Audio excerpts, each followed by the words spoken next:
सुप्रभात विद्यार्थियों, आज आप पढ़ेंगे जनसंचार माध्यम। जनसंचार माध्यम के अंतर्गत प्रिंट माध्यम, समाचार और संपादकीय से संबंधित प्रश्न उत्तर। तो छात्रों देखिए, पहला प्रश्न है, टेलीविज़न संचार के क्षेत्र में किस प्रकार की भूमिका निभा रहा है? टेलीविज़न संचार के क्षेत्र में किस प्रकार की भूमिका निभा रहा है? टेलीविज़न संचार के क्षेत्र में सबसे अधिक लोकप्रिय माध्यम बन गया है। यह सूचना से अधिक मनोरंजन का माध्यम बन गया है। इसके सहारे शब्द, ध्वनि और दृश्य तीनों के प्रभाव का सम्मिलित आनंद लिया जा सकता है। भारत में टेलीविज़न का आरंभ और विकास कैसे हुआ? भारत में टेलीविज़न का आरंभ और विकास किस प्रकार हुआ? भारत में टेलीविज़न का आरंभ 15 सितंबर 1959 को हुआ। 1959 को हुआ। यूनेस्को की एक शैक्षिक परियोजना के अंतर्गत दिल्ली के आसपास के गांव में टीवी सेट लगाए गए।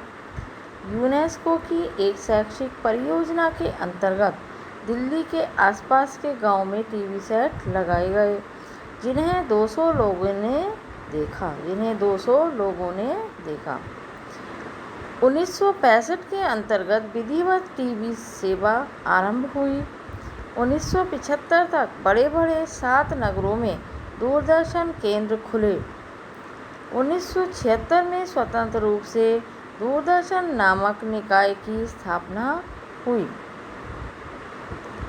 1976 में स्वतंत्र रूप से दूरदर्शन नामक निकाय की स्थापना हुई। 20वीं सदी के अंतिम दशक में निजी टीवी चैनलों ने इस क्षेत्र में पांव पसारे। CNN, BBC, star discovery, national geographic जैसे विदेशी चैनलों की भारत में शुरुआत हुई। इसी के साथ पश्चिमी संस्कृति से लवरेज कुछ चैनल भी आए, जिन्होंने भारत की संस्कृति में खलल डाली।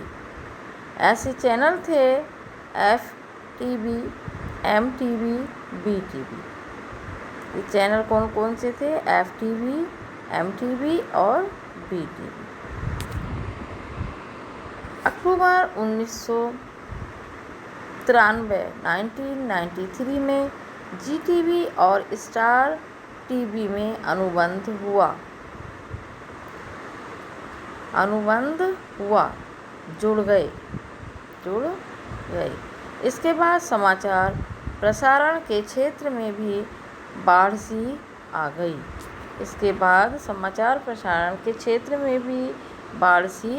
आ गई। जी न्यूज़, स्टार न्यूज़ जैसे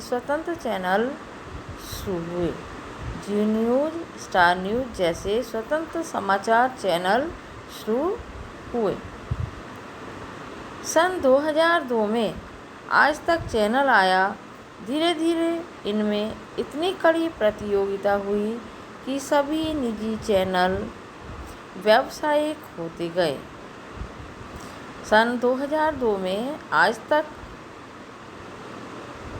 चैनल आया। धीरे धीरे इनमें इतनी कड़ी प्रतियोगिता हुई कि सभी निजी चैनल व्यावसायिक हो गए। आज भारत में 200 से भी अधिक निजी चैनल कार्य कर रहे हैं। भारतीय सिनेमा पर संक्षिप्त टिप्पणी लिखिए। अगला प्रश्न है, भारतीय सिनेमा पर संक्षिप्त टिप्पणी। भारतीय सिनेमा विश्व का सिरमौर है।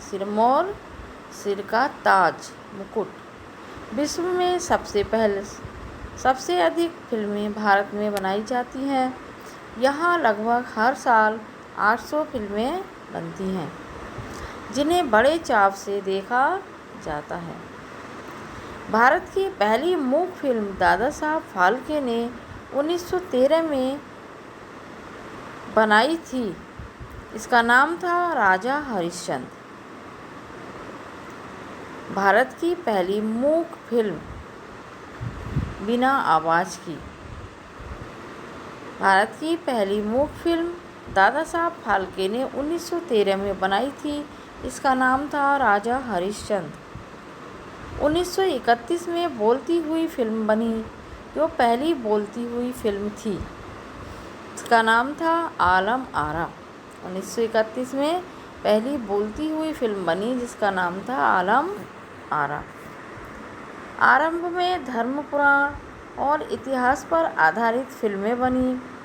फिर सामाजिक यथार्थ का ज़माना आया। प्रेम और फंतासी का युग आया। प्रेम और ख्वाब और कल्पनाएं। फंतासी, ख्वाब और कल्पना। प्रेम और फंतासी का युग आया। धीरे धीरे व्यावसायिक फिल्में बनने लगीं। कला फिल्में हाशिए पर चली गईं। आज भारत की पारिवारिक फिल्में भी लोकप्रिय हैं। आज भारत की पारिवारिक फिल्में भी लोकप्रिय हैं। प्रश्न है, इंटरनेट अन्य संचार माध्यमों से किस प्रकार भिन्न है? इंटरनेट अन्य संचार माध्यमों से किस प्रकार भिन्न है? इंटरनेट जनसंचार का सबसे खुला, व्यापक और बहुआयामी माध्यम है। छात्रों, यहाँ देखिए, यह जनसंचार लिखा हुआ है। जनसंचार, ये यहाँ छूट गया है। इंटरनेट जनसंचार का सबसे खुला, व्यापक और बहुआयामी माध्यम है। इसमें मुद्रण, ध्वनि, दृश्य, फिल्म आदि सभी प्रकार के संचार माध्यमों का संगम है। इसमें मुद्रण, छापना, ध्वनि, आवाज़, दृश्य, चित्र, फिल्म आदि सभी प्रकार के संचार माध्यमों का संगम है। इसका व्याप एक साथ विश्व भर तक होता है। फैलाव। इसका व्याप एक साथ विश्व भर तक होता है। इसके विश्वव्यापी जाल www के माध्यम से पल भर में पूरे विश्व के ज्ञान और मनोरंजन का अंग बना जा सकता है। विश्वव्यापी जाल www के माध्यम से पल भर में पूरे विश्व के ज्ञान और मनोरंजन का अंग बना जा सकता है। इसके माध्यम से व्यक्ति केवल पाठक, श्रोता या दर्शक ही नहीं रहता, वह भी संचार प्रणाली का प्रसारक बन जा सकता है। वह भी संचार प्रणाली का प्रसारक बन सकता है, उसका अंग बन सकता है। वह इसके माध्यम से बातचीत कर सकता है, अपनी प्रतिक्रिया व्यक्त कर सकता है, ब्लॉग बना सकता है। ब्लॉग कहते हैं खाता बनाना। ब्लॉग बना सकता है, अपने संदेश विश्व भर तक पहुंचा सकता है। ब्लॉग बना सकता है, अपने संदेश विश्व भर तक पहुंचा सकता है। धन्यवाद।